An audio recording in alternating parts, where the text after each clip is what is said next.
So there's a lot of information out there right now when we're talking about change, whether it's psychotherapy or just different approaches that are available to people now.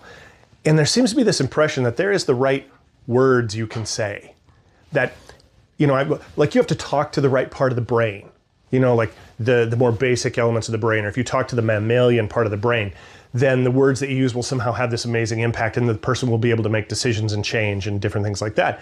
And therapists look at it differently if they just use the right words or talk about the right subjects or discuss the right events that have occurred, that somehow that discussion, those words are going to be the thing that helps people change their life. And all of a sudden everything's going to look different.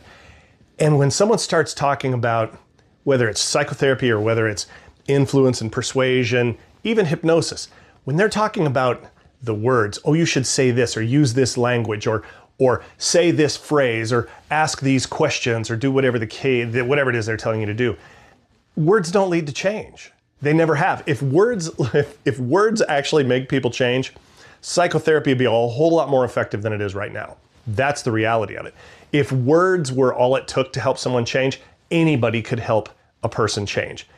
It's not the words. It's not what you say. As a matter of fact, words are largely ineffective at helping people change. They do not get people to see things differently. They do not get people to make decisions and act on them, because it's not the words you use, it's what they feel.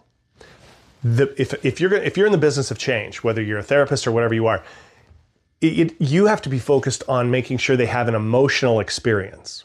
Words are just a vehicle to that. It's not the words. Words are a vehicle that allow you to help another human being have the emotional experience they need to have so that their nervous system, their brain, their whole, so that they can learn something new, and then that learning becomes the basis for change.